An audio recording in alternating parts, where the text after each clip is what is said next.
well, how come I can't walk? Why do I still need my meds? Why am I've done it wrong. And then I realized, well, no, I've spent 40 odd years eating all this crap.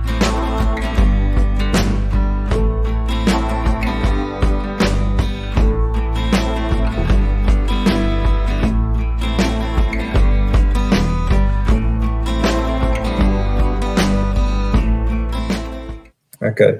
So, Meghan, can you tell us just a little bit about yourself and what your situation was before you started Carnivore? Sure.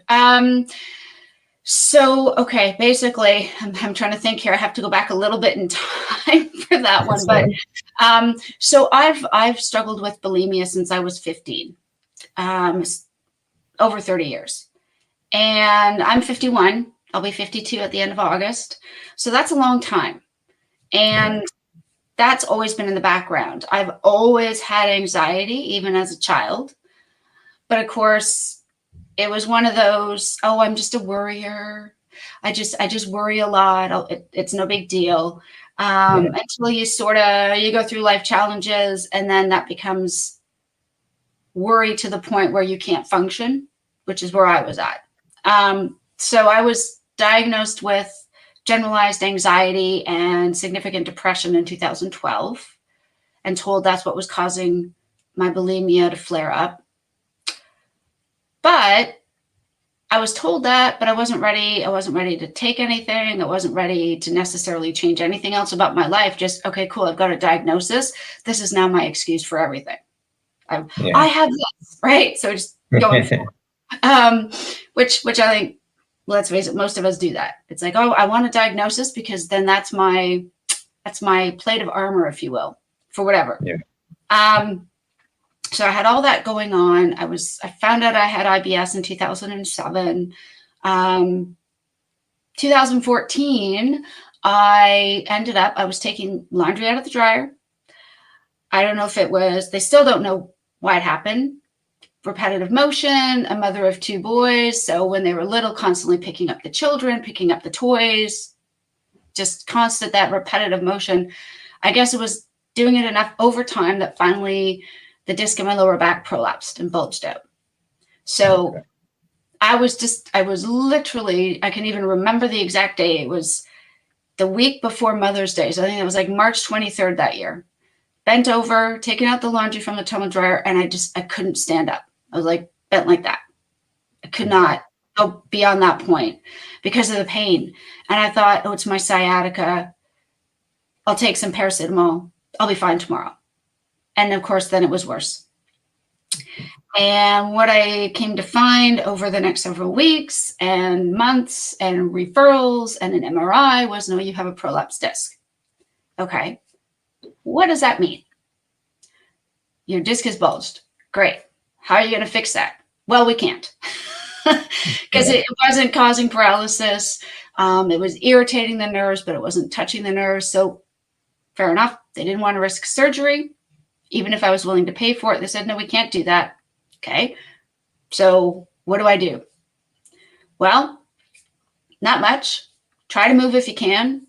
Take some pain medication. And that was it. Because it's one of those things where I can kind of understand it now looking back, but at the time it's kind of like, well, you guys are the doctors. How is it I seem to know more about what's happened to me than you guys do? All they said was, in about 6 weeks, maybe 6 months at the most, the disc should heal enough. You should be okay. Take it easy. No bending, no twisting, no heavy lifting, the usual thing, right? So I didn't. But what happened at that point was that injury triggered the flowing out of the fibromyalgia symptoms. So it went from just back injury to nerve pain in all the muscles and soft tissues everywhere. And it's hard because if people who don't know, when you have fibromyalgia, it means you have pain in your soft tissues, but that pain can move around from day to day. So you can start with pain in your legs on a Monday, and then Tuesday morning, your pain is now in your shoulders or across your chest or your lower back, or it might be in your buttocks, or it might be in your calves, and it can shift all around. And For some people, it's really debilitating, and like you feel like you can't move, like your muscles and tissues are on fire. And for some people, it's not as bad. So you can easily overdo exercise or activity, and you'll have days where I feel okay. Yeah, I can sweep the kitchen floor, vacuum the whole house, make dinner, do the laundry, walk the dogs. I feel great. And then the next day, you pay for it because you've taxed your system. And what I didn't get, what nobody could explain to me at the time, was that it's actually a result of constant inflammation. So I remember I watched a video that Bart Kay did, and because he recovered from that himself, and he said what it is when your brain is inflamed, you're getting these incorrect signals going between your brain and your body. And your body seems to be telling the brain, I've been hurt, send out all the white blood cells to deal with inflammation and pain, which is good if that's what's happened. But most of the time, it's an old pain that's no longer there. Yeah. So the body's still telling the brain, we're in pain, deal with our pain. And meanwhile, there is no site of injury any longer. But your brain gets so inflamed, it's getting these false or incorrect signals going back and forth. And it didn't help that the food that I thought was healthy was actually probably making it that much worse. So there was the fibromyalgia and severe anxiety and the brain fog and arthritis and constant swelling of pain and joints. And it was so bad at that point, I could barely get out of bed. It took every effort just to use crutches to get from my bed to walk a few feet and to sit on the sofa. And I couldn't sit with, like proper sit. It had to be, it was nice because we ended up with a sofa that has one of those foot recliners that goes out. But yeah. I could only be on the sofa if my feet were up because it felt like there was too much pressure on my thighs and my calves would start to feel like they were on fire. Yeah. So you said like this is aggravated by, the food that you thought was healthy. So what was the food that you were eating? So at the time I was eating all sorts of whole wheat pasta, whole wheat toast, peanut butter, lots of vegetables, loads of fruit, breakfast cereal, oatmeal, skimmed milk, and low fat everything. So, and margarine, which is, I can't believe I spent so many years eating that stuff because that's what we're told, right? So, and lots of beans and seeds and nuts and pulses, which are all the absolute worst thing to have if you have IBS to start with, but cause so much inflammation for so many people. And but I had no idea. No one ever said, hey, maybe you want to reduce your carbs or that's the narrative, isn't it? Yeah, it's always low fat and increase your carbs and that sort of stuff. So eat beans, they're healthy, Yeah. It was, I kind of, now I'm at the point of saying, there may be possibly some people in this world who are more adjusted to things like that. Like if you're in South America and that's a staple of your diet, maybe your body tolerates it better because over centuries, that's what you've eaten. But that doesn't necessarily mean it's what we're supposed to be eating or that it's beneficial in any way, right? Yeah, that's right. Mm. Yeah, if you're in a warmer climate, for example, you can get rid of deuterium a little bit easier through sweating activity and that sort of stuff. But generally speaking, it still doesn't. Just because you can handle it doesn't mean it's good for you or that you need it. Exactly. Yeah. No. Exactly. Like I know there are some people who can eat berries, and I would qualify by saying when they're in season. Get them local and in season, right? Yeah, or grow them yourself. Yeah. Right? Or grow them yourselves. However, I can have none of that because I can't tolerate them. IBS and berries are a bad mix. So even if there were more benefits, I wouldn't have them just because I know how they're going to affect me. Some people can. I'm just not one of those people.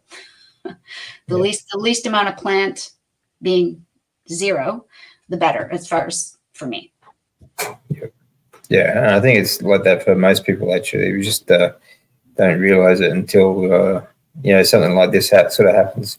So what was the next step for you? I mean, this must have been quite debilitating.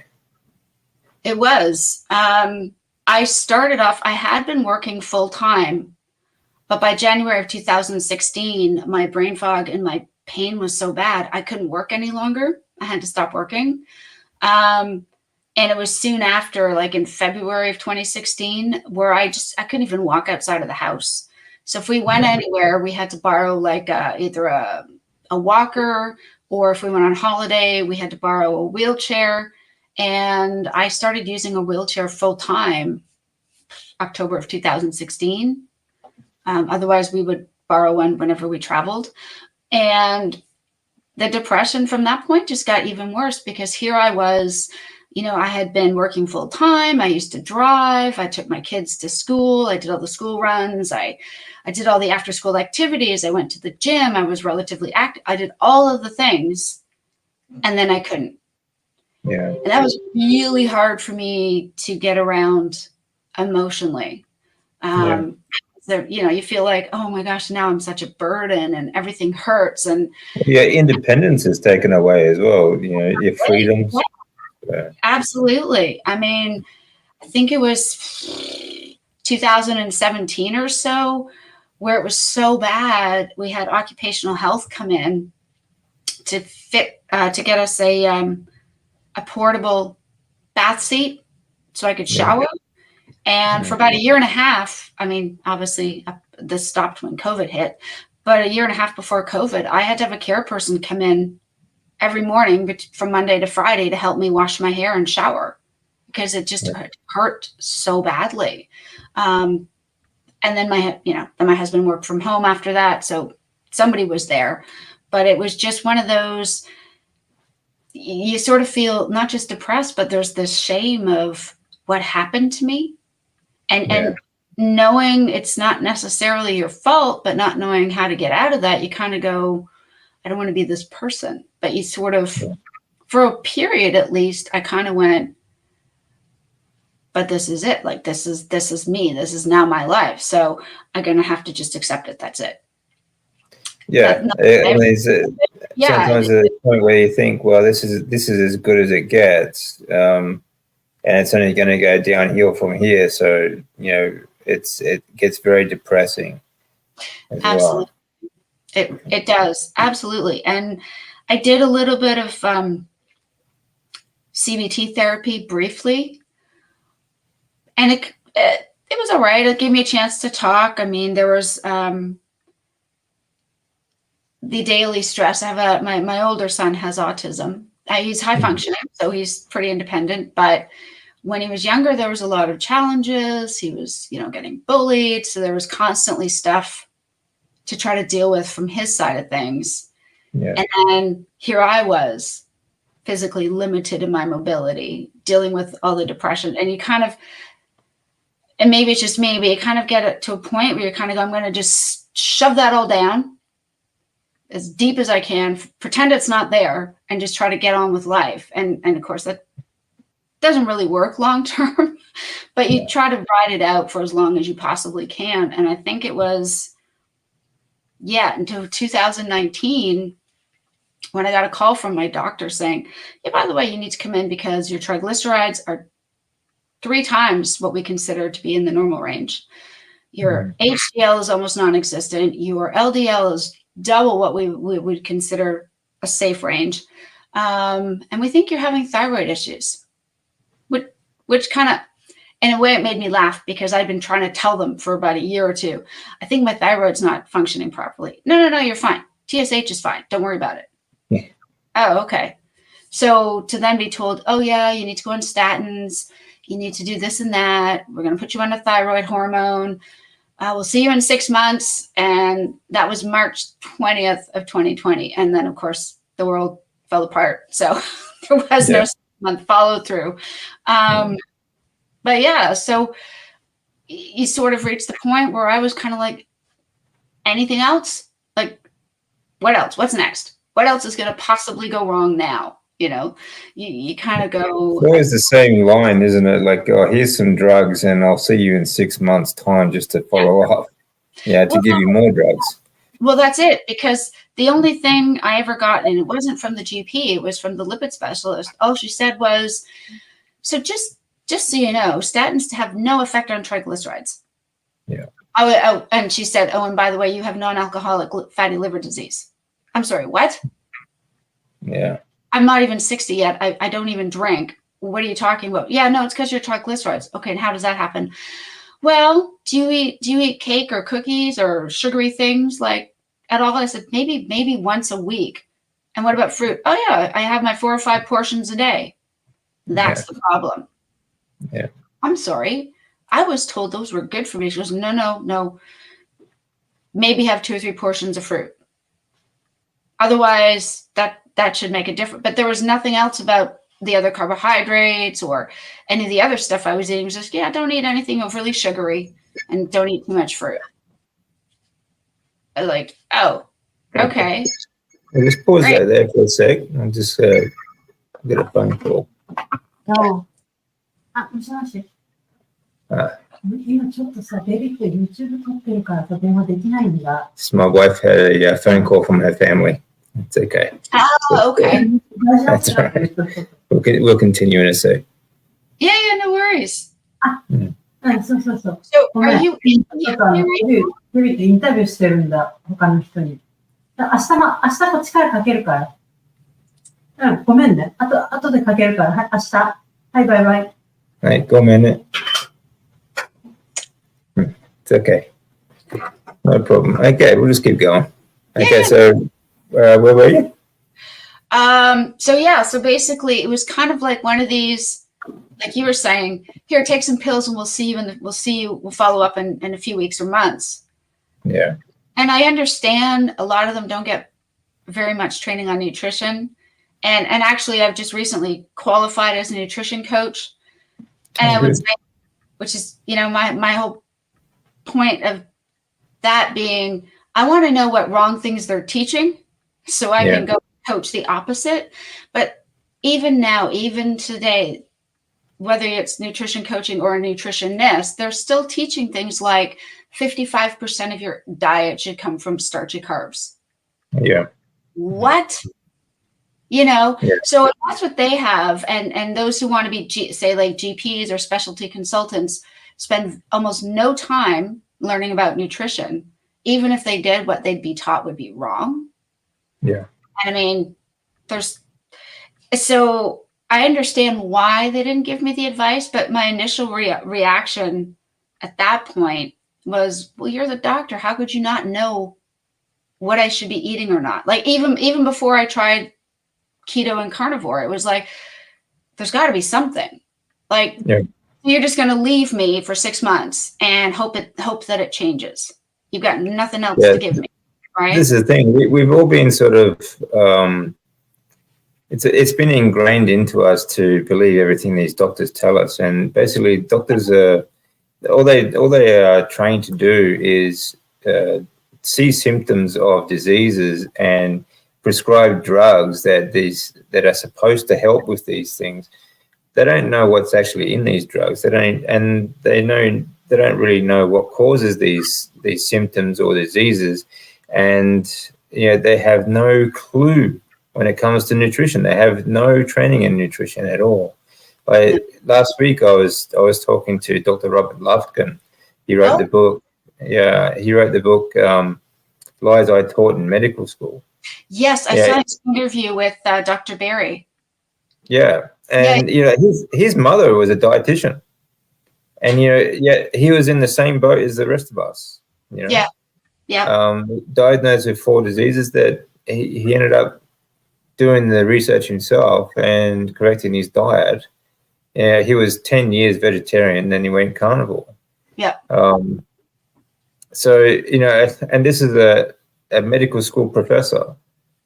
So there's a thing. This is the problem. Our nutrition science or dietetics association, such as in America, that is now the the people behind the standard Western diet. It's just so corrupt and just completely wrong on every level.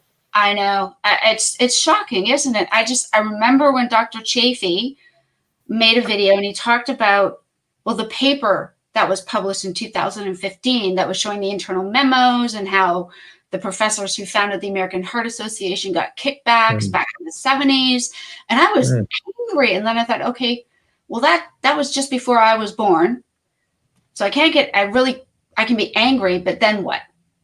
Okay, well, let me be the voice, one of the voices that's helping to break the illusion of plants are the all-knowing, all-singing, all-dancing solution to our health, because clearly that's not true. I mean, they have a role, but certainly not as much as it is. And it's so funny because before I considered keto and carnivore, I mean, I tried in one of my more crazy moments. My husband and I thought, hey, vegetarian's supposed to be good. Let's go vegetarian. Let's see how we do for a year. This was like, I don't know, 10 years ago. I think I lasted 6 months, and then the smell of bacon and eggs was just far too great. I'm like, no, I'm a vegetarian, except I eat bacon and eggs. Oh, and chicken, and sometimes seafood and burgers. So okay, all right, I'm not vegetarian anymore. But the average vegetarian, the average vegetarian, and I think, yeah, that's such a big part of it, is kind of, okay, well, we can be mad, but now that if we're angry and indignant as to the false things that we've been told, now what are we going to do about it? Yeah, exactly. And, and we start from there. And thankfully, keto carnivore is growing and exploding, and so many people are kind of going, I've tried everything else. Why don't I try this? Because it might actually work, which is great. But at that point, I was so used to coming from bulimia and an eating disorder background. I was so used to having like, okay, tell me what to eat, tell me what the calories are, I'll measure it out, I'll do that. Either give me the program, like, Weight Watchers or whatever, or highly restrictive. I can do that. But you got to give me something to go on. If you just say, okay, well, don't eat too much sugar. So what does that mean exactly? I need somebody to say, that means swap this for this, change that for that. No, you probably shouldn't eat cookies 3 times a week, or whatever it is. And I think in a lot of ways, I think it's safe to say so many of us are like that. We want to be told, eat this, don't eat that, because there's so that's a big problem for a lot of people. I find that they want to be spoon fed. They want all the work done for them, and they take no responsibility that way. So I think the biggest thing that people need to do is to take responsibility and do the research themselves. And I always tell people too, it doesn't matter how much information you get, you still have to work out what's best for you. You still have to work out, how it's going to affect you as well. So you have to test these things. You always have to test it. Exactly. Like, I think we're so afraid at times of the error that comes with trials that we stop trying. So like when we were in the midst, back when our son's 23, back when he was really little and we suspected autism, I mean, we were still living in Canada at the time, but we had to be his advocates and say, look, these are the symptoms. When can you assess them? Please, can you assess them? We need to know what's going on. How do we get him therapies? How do we get him help? And we kept pushing and pushing and pushing until he was finally assessed through his school at the time. And they said, 2007, yes, we can confirm autism. And then when we moved over here to England, we sent those reports ahead and they said, right, we're going to do our own assessments so we can get funding and all of this. But we had to constantly kind of push them along. So it's interesting when it's certain things, we're great advocates. Oh, yeah. But when it comes to our own health, it's kind of, I don't know, maybe it's just me, now in my 50s going, I want to push for good health. When I was 20, I don't know, let's face it, when we're 20, we're like, I know everything. Don't tell me anything. I got this. And we could be completely wrong, but it doesn't matter because we know what we know. Now it's like, I wish I asked about this. But that's it. You have to be willing to question. Yeah, I think too. I mean, a lot of people too. They think they're doing the right thing because they follow the narrative. You know, they follow the food pyramid and the education. I think most people do want to be healthy, and they're always trying new things. Always, like whenever there's a little bit of information comes out, oh, try this tea or try this, and and then try it. But it's all the same wrong information. Exactly. Yeah, I know it's true. I mean, it does say in the UK Eat Well Guide, I think they word it as, and saturated fats, there is no limit on saturated fats in that it's not shown to cause heart disease. But then right underneath that, it says, but significantly limit your red and processed meats like sausages and pork. Yeah. So if I was to read that, and if I hadn't done my own research and been doing this for almost 4 years, I'd be like, what is that? So what does that mean? I can have bacon once in a while. I should never have a steak. Or do I ignore eat the margarine and the seed oils? Like which? They don't make it easy or clear what you're supposed to do. And if, you're not, I don't know. Well, I think they deliberately make the waters muddy. They don't want clarity. They want confusion because it makes it more difficult for people to do the right thing. It makes it very easy to confuse people. Yeah. I agree, and I don't know if it's the same to the same extent here in the UK, but I know in the States, if you can keep people sick and fat, well, then you're getting their money for all the medications they need because of it. I mean, a lot of stuff here, you don't, I wasn't paying for my prescriptions. If I had been, I would have been spending £600 a month. I mean, like the welfare system the medical system in the UK is much like Australia. You have a Medicare system. Yeah. And it's, you don't pay out of pocket directly, but you do pay a lot of taxes for it. It's all taxpayer funded. Canada's the same way. But so it's one way. It's one. People don't understand that the health system is just another way to keep the country in debt. And if you keep a country in debt, you keep them into debt slavery. Yep. Well, exactly. You could potentially have generations. That's right. Going forward, that end up in the same. The last few years, people would have seen that pharmaceutical companies made trillions of dollars that the governments spent on these so-called injections. That basically their plan was to have generations paying it back. Yeah. Oh, of course. Yeah, absolutely. And that's a whole other conversation. Yes, some vaccines are helpful and important, but did this particularly save or help or change anything? Maybe not. Like everyone's like, oh, you're going to get your flu jab. I've had the flu every year since I was a kid and I haven't died from it yet. I think I'm okay. Yeah, maybe some people need that extra protection. Fair enough. And it's whatever you choose is what you choose. But it's like you say, it's that whole promoting the idea of, instead of working on, let's improve our health, let's improve our nutrition, let's improve our immunity, let's get better metabolism, let's figure out, because our bodies, I think, are made to be self-healing.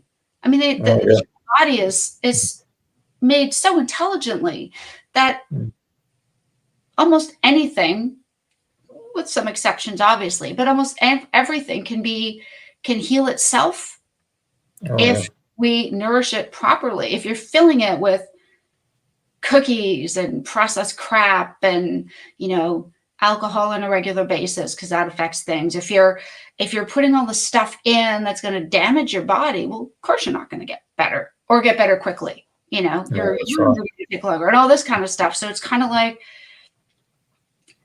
how about we work on getting ourselves physically healthy first. And I would just say, by the way, that doesn't mean you have to run a marathon or do anything like that. I'm not there. I hate running, but I love walking, and I'll do anywhere from 5 to 10 miles almost every day. After almost 9 years in a wheelchair, I'm like, I can move. I'm doing it, so I love walking. Running, best of luck to those of you who do it. So how did you find the carnivore diet yourself anyway?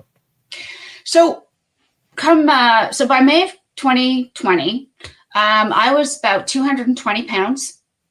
So I was double the weight I am now. Wow. And I'm only 5'5". That's more than I weighed during either of my pregnancies. Oh, okay. For me, that was a lot. That was massive. And we were given a few weeks break here in the UK. This, I think it was sort of like give back and dine. So the government was promoting these coupons. If you went out to certain restaurants, you would get a discount on their food, and you could also get outdoors, have limited social interactions, which would have been a great thing if it wasn't COVID, because then our cases just went up through the roof. So it didn't last long. But I was 220, almost 220 pounds, or 25 pounds at 5'5". And I could barely move. I had my brain fog was so bad. I literally, we could be talking like right now, and in 2 minutes time, if you asked me, so Megan, sorry, what was it you just said? I could not tell you, because I could not remember. It was that bad. But both my husband and I were like, yeah, we put on a little bit of COVID weight. Let's figure out how we can do this. Let's do it together. Okay, you're right. Let's do it together. Tried paleo briefly. Worked for him. Did not work for me. Leafy greens, plant smoothies, nuts and seeds were high on the list. Yeah. Horrible decision on my part. Worst IBS ever. And I just remember having this thought of, hey, what about keto? Because my sister-in-law had done it about 5 years beforehand. She had psoriasis and arthritis, and she and my brother did it together. They did really well with it. So I'm like, okay, let me try it, because that's got meat and eggs and regular food.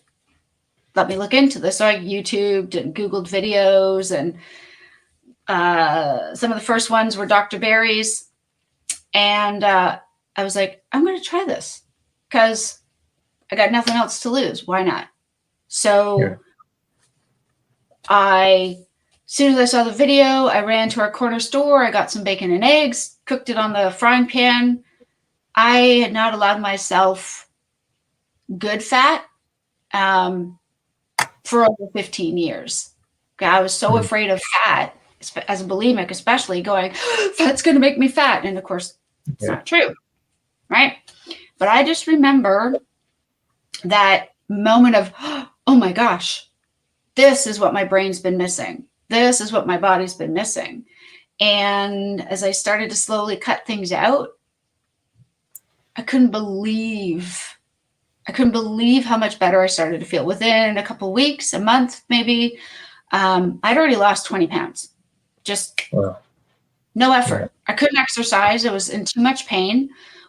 But were you still in the wheelchair at that time? I was still in the wheelchair at that point. And over time, I think it became more of a psychological thing for me than I actually physically maybe needed it. But I stayed on all my medications. I didn't just suddenly cut them out. But I kept thinking somehow, I guess I still need to keep plants in somehow, because, the fiber and all this. And as I watched Dr. Berry's videos, he's like, well, actually, you don't. If you're cutting out carbs, you don't need the fiber. And in fact, if you don't do well with plants, get rid of them. That'll probably make a huge difference. I mean, paraphrasing, obviously. And so I did. And a few days after I cut out all the plants, all of this, I was like, oh my goodness. I just could feel a significant reduction in inflammation. My joints already started to hurt a bit less. I lost another 10 pounds within a week. So I was down 30 pounds in the first month and a half of keto into carnivore. And I just sort of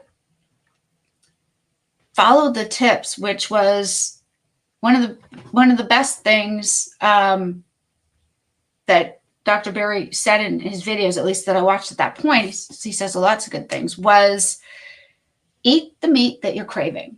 Because there were so many people out there saying, oh, you got to eat organ meat and you got to do this. And I'm just like, organ meat. Oh, no, thank you. Right? Like, no. He's like, eat what you're craving. And I'm like, what do I crave? And right then it was just like ground beef.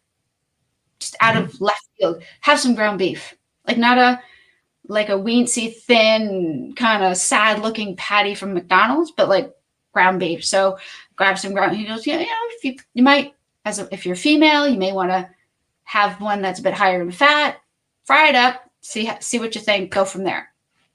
Which I did. And I was like, oh my, this is my go-to meal.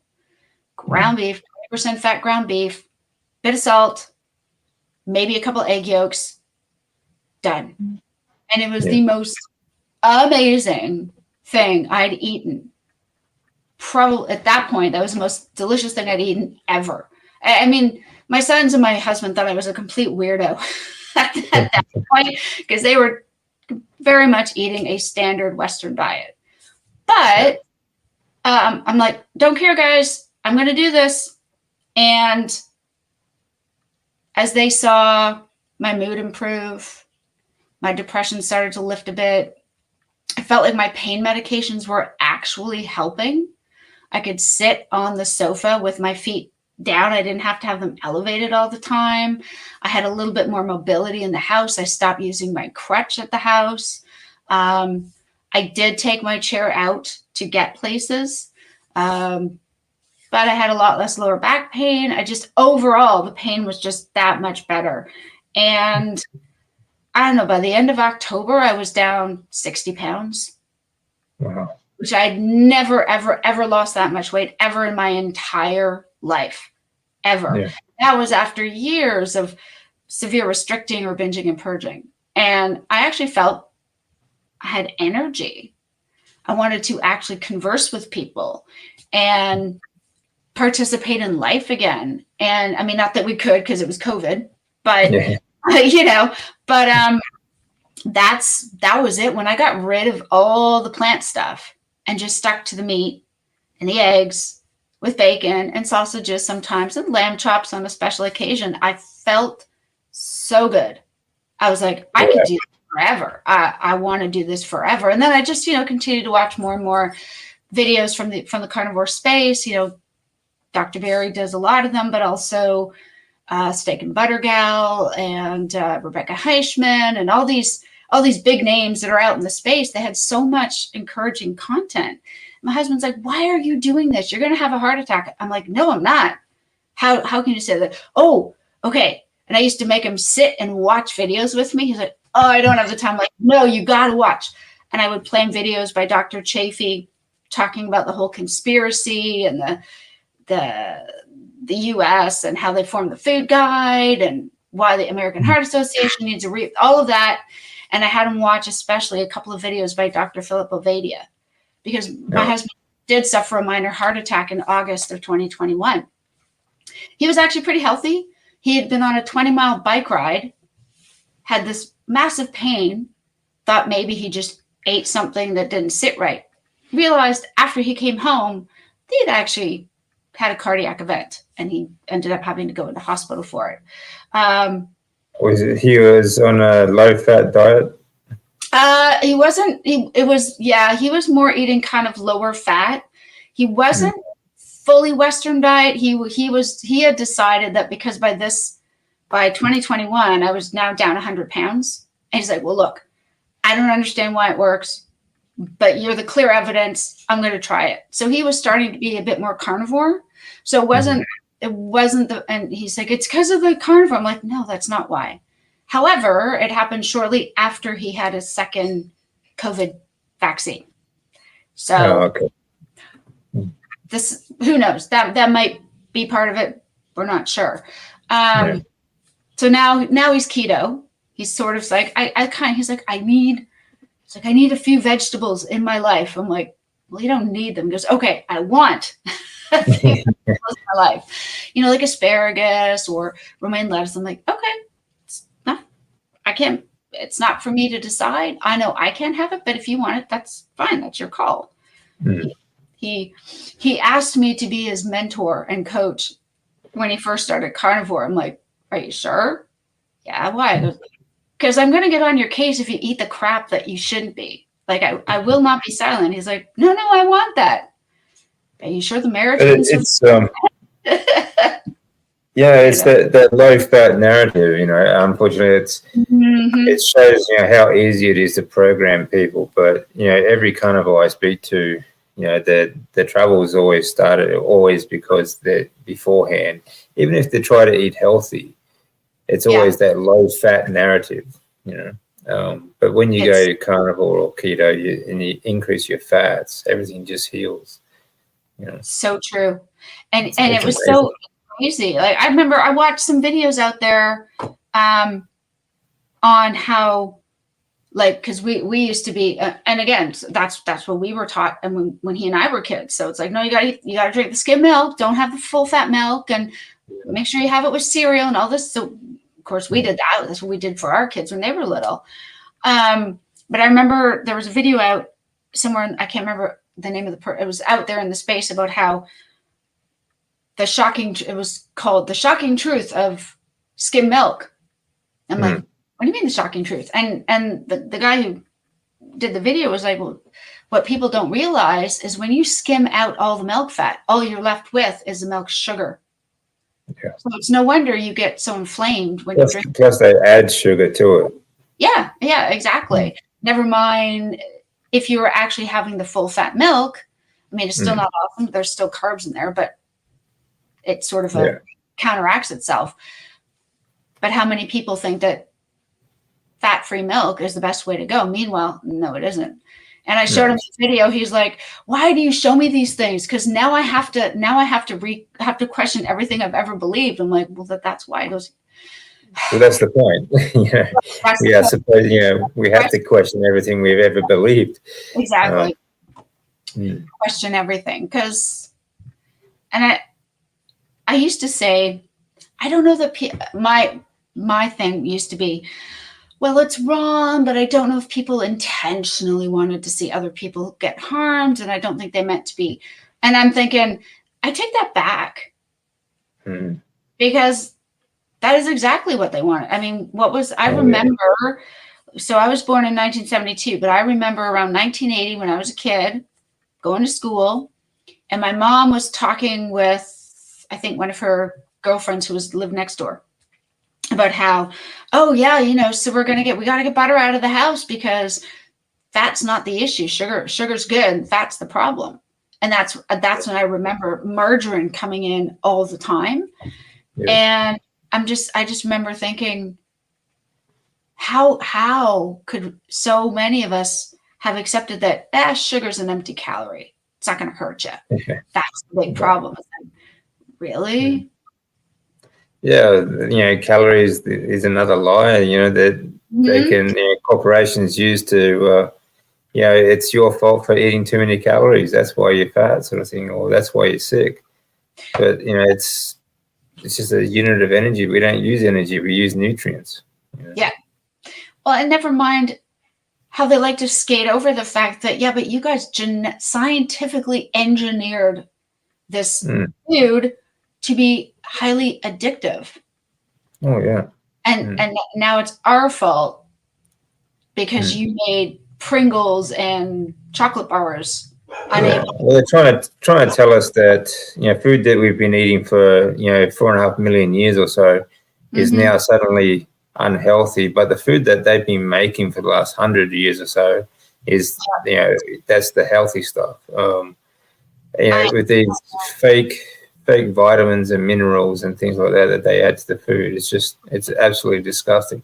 And you can't say that, well, maybe they didn't know, or maybe they're just they are trying to help, or they're trying to give us health food, but because you look at what the results, they've known it's the same as the tobacco industry back in the 20s. They had doctors this is the brand that your doctor recommends, that sort of thing.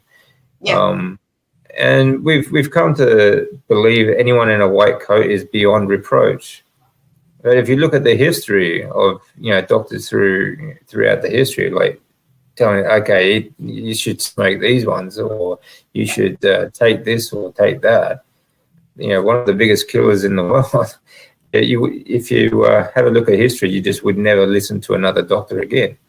Well, exactly. I mean, you go back in time a bit. There was a time, and I am still shocked that this is true, but doctors used to routinely give heroin to patients for pain relief. I'm thinking, seriously?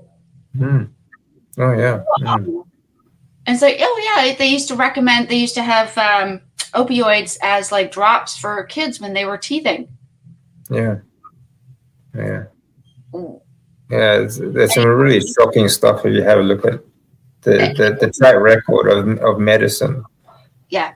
Yeah. I mean, I think, well, what is it? The saying is the first rule is do no harm, which is great. Like when I was doing my nutrition course, and of course you have to answer the questions in the way that they want you to, which is, which are the macros that we need? And of course I know the answer is proteins and fat, but on their questionnaire, you have to put and carbs.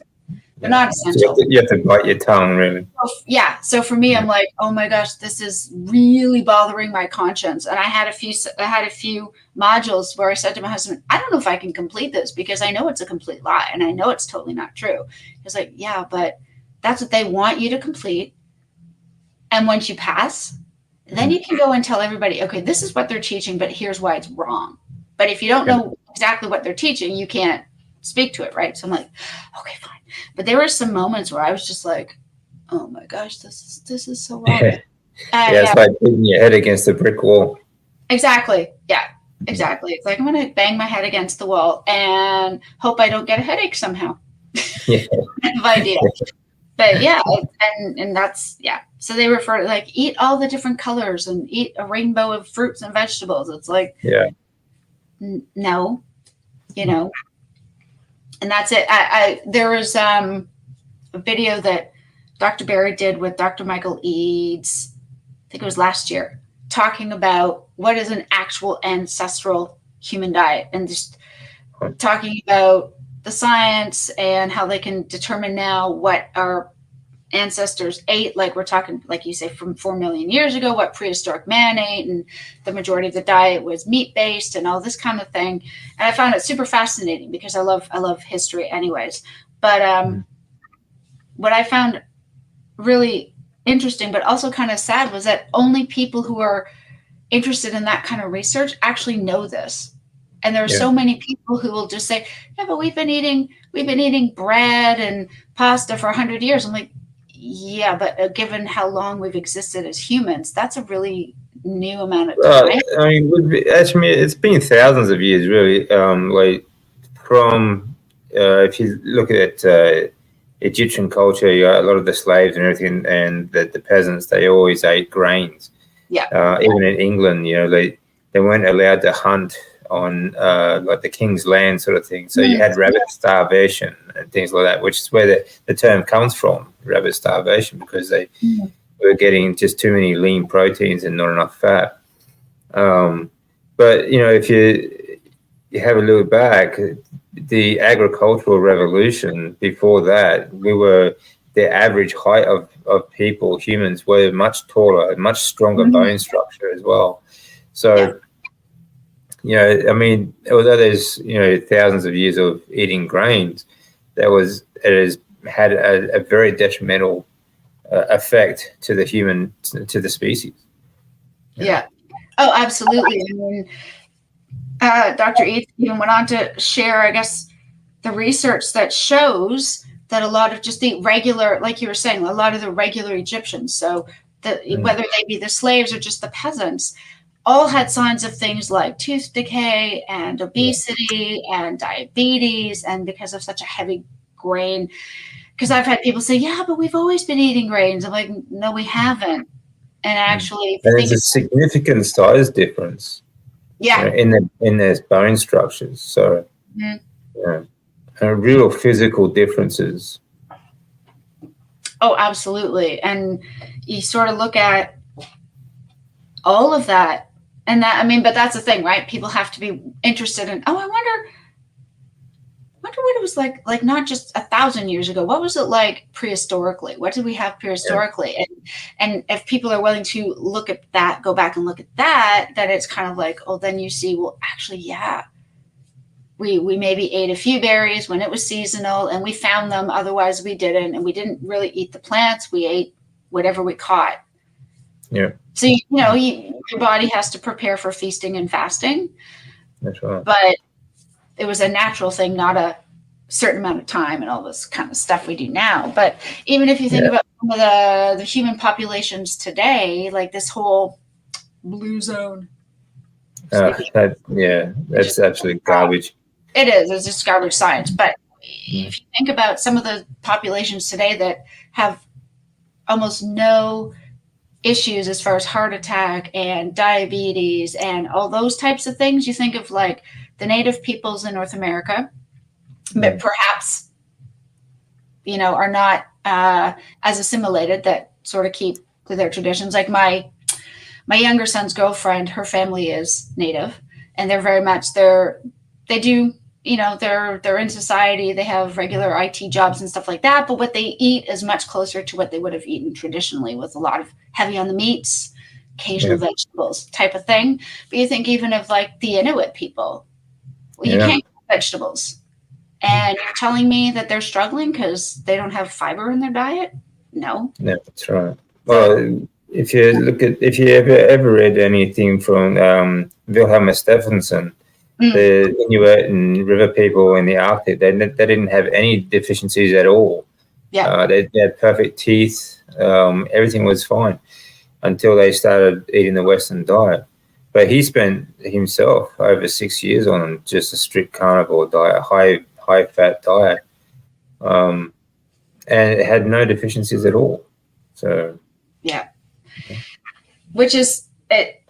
I do wish more of. I mean, and I think it's great. It's starting to change. There are more people who want to know more, who want to question, who want to go, well, I've been eating everything I was told. I'm in my 50s. A lot of them are like, I'm in my 40s. I'm in my 50s. I've developed arthritis and chronic inflammation, or pain, or I have insulin issues or whatever. Because from our generation, it's kind of, we're like, maybe actually the margarine and all the plants wasn't a good idea.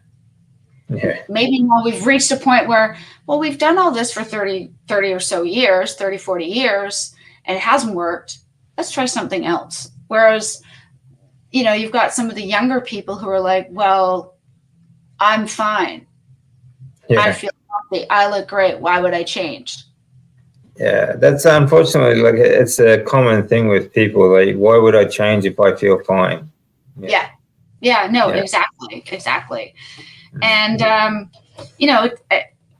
it's kind of like, you could tell somebody, well, you should try this, because I guess for me it was kind of like, I knew, just based on the different personalities in my household, I couldn't tell anybody to do anything, but I could show as it was working for me, and just kind of quietly sit back and kind of go, look, this is working for me. Give it a try, or don't. It's up to you. But a lot of people, you can't tell them, you have to show them. Yeah, exactly. And I think, that's life in general. But so it was, for me, I was excited. Yeah, I was excited when the weight came off. But even before the significant chunk went away, and most of that went so quick because that was inflammation weight. That was water retention from inflammation weight. Yeah. But for me, like, the biggest excitement was I don't know, just one day I kind of went, oh, wow, I remembered what I did this morning. Yeah. Oh, I can keep a few things in my mind for later today. And then that's when it kind of dawned on me, wait a minute, my brain fog is disappearing. Like, I felt like I had my brain back again, which was amazing. But it was kind of like, oh my gosh, I have my mind back. Yeah, that's a great feeling. Long time. Absolutely. Yeah. But you know, it wasn't like it was completely all gone. And the one thing I had to learn was everything takes time. So for me at that point, I'm like, well, how come I can't walk? Why do I still need my meds? I've done it wrong. And then I realized, well, no, I've spent 40 odd years eating all this crap. It's going to take more than 6 months probably to get everything out of my system. Yeah, that's right. And heal. And, you know, and someone said to me, well, yeah, you're healing, but you can't just expect, just because somebody else came off their medications right away, they may not have the same issues you do. They may not have been in a wheelchair. They may have had maybe just some low-level antidepressants, and then perhaps the diet was enough for that to be different. But, you know, that doesn't mean that just because you're not there yet doesn't mean you won't get there eventually. And so I had to sort of step back, and I was like, okay, God, maybe I'm not ready yet, but that doesn't mean I won't be. And I got to just stick with the diet. Stick with the diet, stick with the diet, stick with the diet, keep going. And you just have to trust that it's going to work, and try and take. I think people need to try and take account of how much better you're feeling each day, and just get past it. You know, just take it one step at a time, because it, like you said, you know, 40 plus years on the standard or low fat diets, or just abuse that your body has taken. It takes time to heal. Yeah. Well, it was kind of like, okay, so like when I was during the pregnancies, you know, you have 9 months, you're putting on weight because you're growing a human. And I remember after each time my kids were born, it's kind of like, okay, now I want to lose the weight right away. And I had to remember, well, it took me 9 months to gain it. I'm not going to lose it in like 2 weeks. It's going to take time to have it come off once again. You know, and healing and clearing up inflammation and other issues. There may be some people who are lucky and some of their issues clear up pretty quickly, but yeah, like I was at a point where I still had pain, like the brain inflammation was reduced, but it wasn't fully gone. So I think that's probably why I still thought I had some fibromyalgia pain. So 2 years later, like you say, stick with the diet, It is working. It is, even if I can't see it for the end result I want right now, doesn't mean it's not working. And I knew if I stopped, then I would just reverse everything I had just done. So stick with the diet, stay on it. I like it. I feel better. I know it's good for me. And then, you know, kind of little by little, there were moments where I was like, actually, maybe I can try to stand up in the shower just for a few minutes, see what happens. Oh, I can stand again. And eventually I don't need the bath seat. Yeah. That's great. I may not be walking far, but I don't need to sit on a shower chair. Or, hey, I can actually sit and I can hold my hair dryer and do my own hair now. I don't need someone to come in and do it for me. That was huge, you know. Yeah. And we kind of, at least for me, I kind of go, well, these seem like such minor things, and they're not that big. It's like, but they were. And they are big deals. You know, like these are things that you take for granted when you are mobile and healthy. But when you can't do them anymore, you realize, wow, you know, like I've lost my independence. Mm-hmm. When you get that back, it's like wow. Like I know for me, like when I had to learn how to walk again, and then, you know, once like years later, I ran across the street. Like when I got to the other side, I celebrated. You know, it's like, wow, did you see that? I ran. You know, wow. You know? Yeah, it was incredible. You know, I did that not too long ago. We were traveling by train, and I had to run on the platform just to not miss the train, and it was only a few feet. Which is about the extent of the running I'm prepared to do. But I was like, oh my gosh, I ran. I didn't hurt myself. I did. I'm like, oh, yes. Yeah, I ran to catch the train. It was exciting. It was. It was like, and that's why I stay carnivore. Even because, well, and plus I know how crap I feel when I eat anything outside of that. But for those moments, so, you know, March of 2023, My husband and I were on holiday in Portugal. We had the push chair with us, and it's super hilly. And I was just like, I'm so sick of having to be in the chair. I'm so sick of being pushed around, and it's not wheelchair friendly, and it's got a lot of cobblestones, and it's just like, you know what? I think for me, I had to reach the point of I no longer want to have to do this. I was willing to just, I'll have the chair. It's like, no, I got to figure out how am I going to get out of this chair? Because I don't want to be in this chair. I want to be able to walk again. I know I'm healing. I know Carnivore is working. How do I get through this mentally? And I think little by little, it was just things like, for me, I had to just practice because my posture was so horrible. I mean, my mother, if you asked her, she'd say, oh my gosh, Meghan was a sloucher. I was forever being told, sit up straight, don't slouch. And yet I think in my teen years, I purposely would slouch because I knew it would upset my mother. But I always slouched. I was always slouching. And so my posture was never great. I didn't have a very good core strength.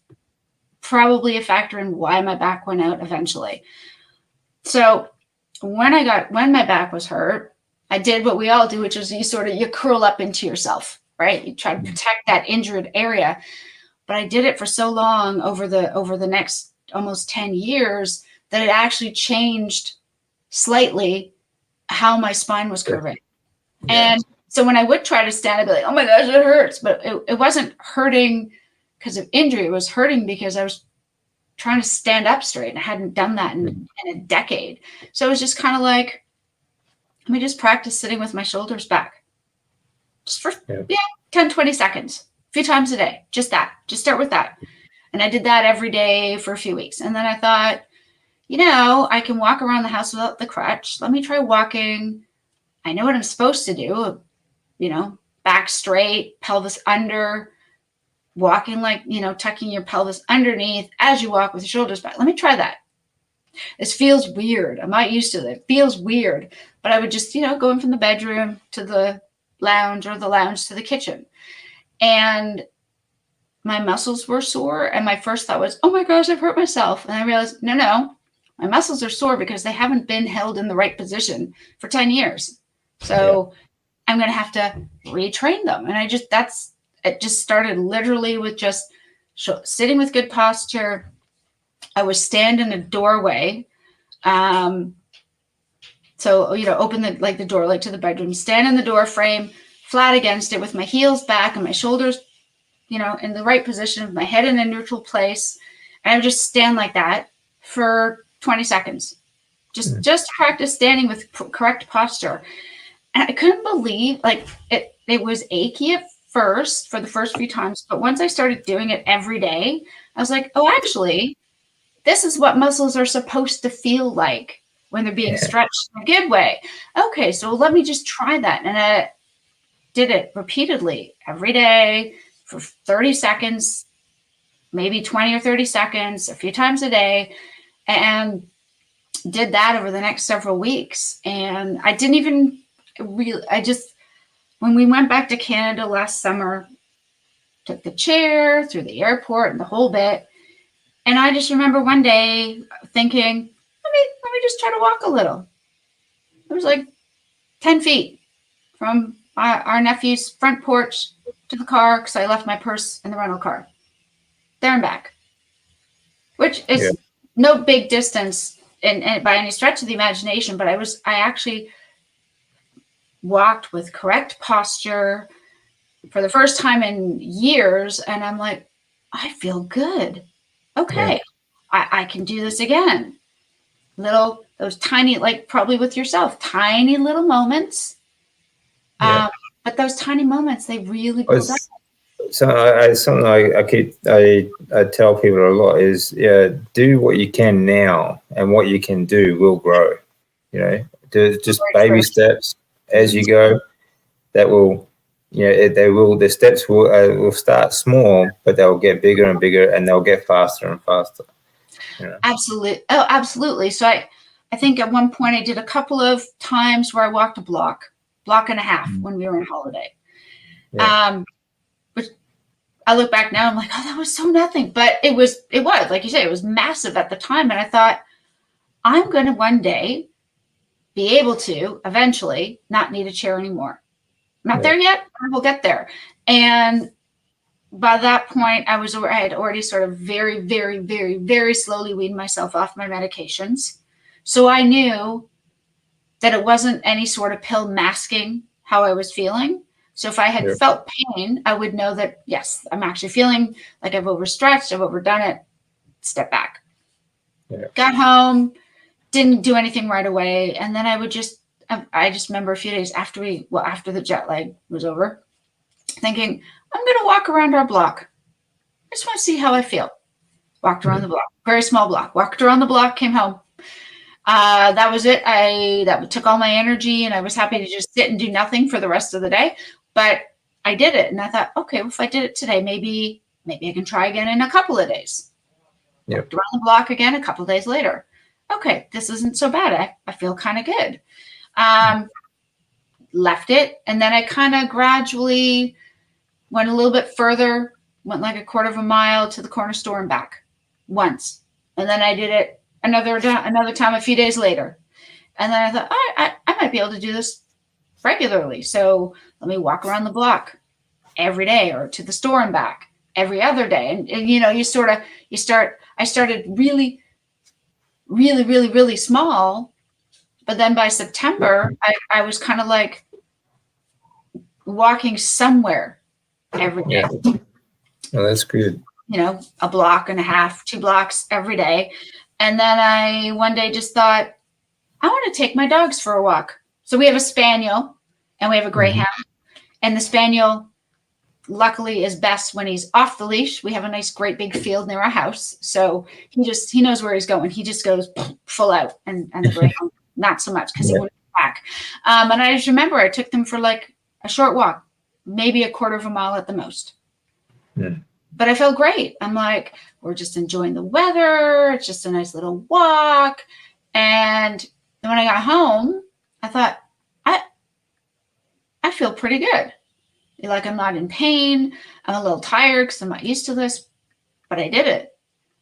Okay, let me take a rest day tomorrow. And the next day, if the weather's good, maybe I'll go again. And it's sort of alternating days, slowly building up my distance to the point now where we do a 2-mile walk pretty much every day, which is great. And I feel amazing, and it's just to think, not that long ago, I couldn't do that at all. I'm here now. It's like, wow, that's pretty amazing. So let's take a count. Like, you've lost 100 pounds. Yeah. You're walking every day after 9 years or so in a wheelchair. Correct. How long have you been on the carnivore diet? Almost 4 years. So I started carnivore second week of June of 2020. So that's actually a fairly short time, a fairly short period to have so many changes. How many health changes, really, after a lifetime? That's incredible. So what does your average day of eating, or actually, what about your week? Do you fast at all? Do you have any other sort of hacks that you follow? I don't fast, and only because I have come out of an eating disorder background. Yep. I don't fast because I know when I start to restrict too much, it just mentally sends me back to those negative self-image thoughts. Yeah. I know fasting is really helpful for a lot of people, so I have no issue with it personally. I mean, for other people, I just know myself, I can't do it. But as far as hacks, one of the things I have learned to do is when I think I might be hungry, I'll usually eat a little piece of butter. I keep, and that was only a recent thing. I was so not used to having good fat in my diet that it was a little hard for me to digest it initially. I had to work up to higher fat. But if I eat a piece of butter and then I still feel hungry, then I'll make myself some eggs, or I might fry up some ground beef. Sometimes sausage or bacon. Depends on how patient I am and how hungry I think I feel. But if I eat a bit of butter and I'm like, I'm not that hungry, then I don't. So I'm a lot better at figuring out if I'm actually hungry or not. Because I used to eat because I was anxious or I was bored or we're here, why not type of thing, as opposed to nutrition. I have to have this in me. One of the things I've started to do more recently is I do take a few drops of iodine every day.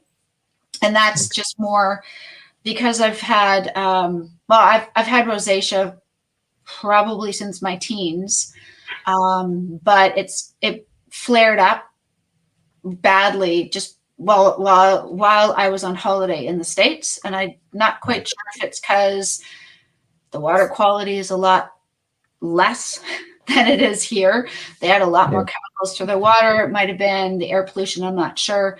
But I know it's helping me just overall just keep my thyroid chugging along. And it just gives me a little bit of energy. So most days I'll have maybe a coffee in the morning after I eat something, typically, a few drops of iodine, and then that's it. The rest of the day I can go, and if I have anything, it's usually a decaf, typically black. I don't generally put anything in my coffee, and then a lot of water. That's basically what I drink. But yeah, so those are that would probably be the only real health hack, I would say. So what's your go-to meal for carnivore? So my go-to meal is generally fatty ground beef, like big portion like that. I'll chuck it in the skillet and add in a couple of egg yolks and just fry it up. And then sometimes I'll put in a bit of extra butter. Okay. That's my other go-to meal is I'll take 3 eggs, sort of mix them up like as if I'm about to scramble them, chuck them in a pan with a lot of butter, and I'll eat them for breakfast. Usually I have just eggs. Every now and again I'll add in like breakfast sausage or a bit of bacon, but typically it's just eggs. Yeah. That's amazing. It's boring. It's not overly exciting, but the results are there. The results are there. The other thing I would say, and we don't have them here in the UK, and I wish we did. I don't know if you guys have them or not, but in the States, they have these restaurants called Fogo de Chao, and it's Brazilian restaurant, and it's a churrasco, I think it's churrasco style. So you've got the guys who come to your table with the skewers with all the different cuts of meat. Different cuts of meat.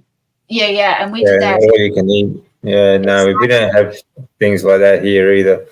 But that was awesome. I wish we had here is a Japanese yakiniku. Like I used to live in Japan, and there's all you can eat meat restaurants called yakiniku. But basically you just order the raw meat and you cook it on your table. And it's all you can eat. It's like a buffet. You pay it like say $20, and they give you a certain time, like 2 hours, to eat as much as you can or as you want. Right. Fantastic. Really, just fantastic. So I'd love to have them here. Mm.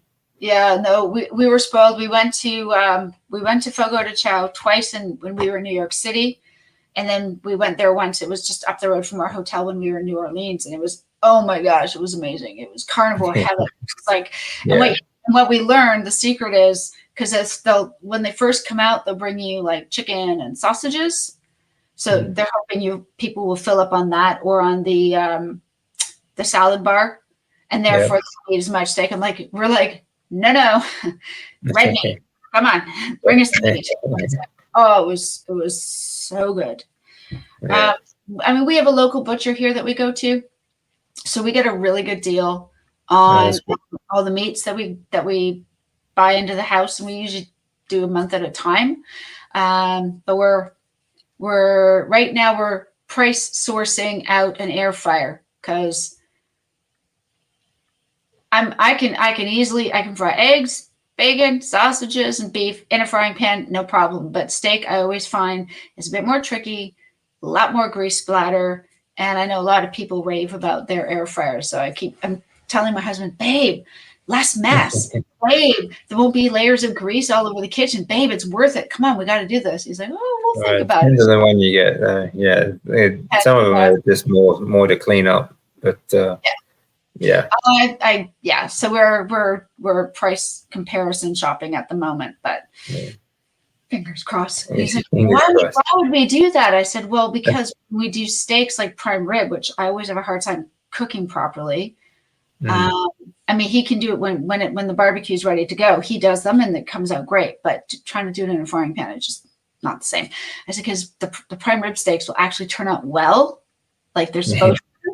He's like, really? I'm like, yeah. And I won't be overcooking them. He goes, okay. I said, and we can do sausages in a few minutes. He goes, so I think I might have just for that last little bit. Just they're good for cooking eggs too, actually. And boiled eggs. Yeah, that's what I hear. I mean, I don't mind because eggs don't take that long. But if you're doing multiple things at once, it's kind of nice. So you can get one with a big tray. You can put ribs in. You can put chicken wings in. You just put it in. You have to, set the timer and everything. You don't have to think too much about it. He's like, really? I'm like, yeah. I'm like, come on. So he's there. We're just trying to price compare that. Well, I won't keep you much longer, but we'll finish up with what's your favorite thing about Carnivore, and what would be your go-to advice for anyone thinking about starting Carnivore? So one of my I always have a hard time with your one favorite thing. So I would say overall, food freedom. Yeah. And we all have things that, let's be honest, we are the way we are as a human race because it's so easy to get addicted to the wrong foods. But especially if you're someone who's coming out of an eating disorder, there is no food freedom. It is an anxious, stressful, emotional battle constantly with the scale and the calories and the in and the out. And with Carnivore, I have literally not tracked a day since I've been Carnivore. Let me rephrase that. I did it once just to make sure I wasn't under eating. And then after that, I just left it. Versus somebody who always had her app out or was constantly writing down every little detail of what I ate and how am I gonna work it off later? How am I gonna get rid of it later? So that was freeing. That was so immense for me, going Carnivore. And it took a little time to get there. I had to get used to the idea that if I feel like I'm hungry, it's okay to eat because that's what my body is actually trying to tell me, nourish me, as opposed to I feel hungry, but I ate 4 hours ago and that's wrong. And my weight's going to go up. All that insanity that goes on. So that was super, super, super freeing. And it's non-inflammatory. I've had, food-wise, from a food perspective, I've had absolutely zero IBS symptoms by going Carnivore. It can still flare up if I don't manage my anxiety and stress levels. Yeah. But as far as what I'm physically putting in my body, nothing. So I have virtually no IBS symptoms. It's kept my fibromyalgia in remission. My brain fog is basically gone. The depression, non-existent. The anxiety can creep up because I think some of those things are always there, but it's way easier to manage and it doesn't just throw my whole day out. I would suggest anybody who wants to think about how to get started.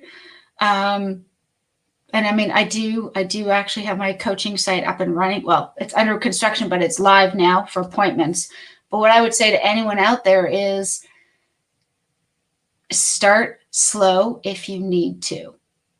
Meaning I rushed into it. So if you're willing to deal with the withdrawals, and there will be withdrawals when you cut out the sugar and the crap, there will be. But if you're willing to put up with it and work through that. So for me, I had 2 weeks of this sucks for 2 weeks. And then I got better. because I just had to cut it all out at once. So if you need to do it because of an elimination reason, there may be no way to avoid withdrawal symptoms.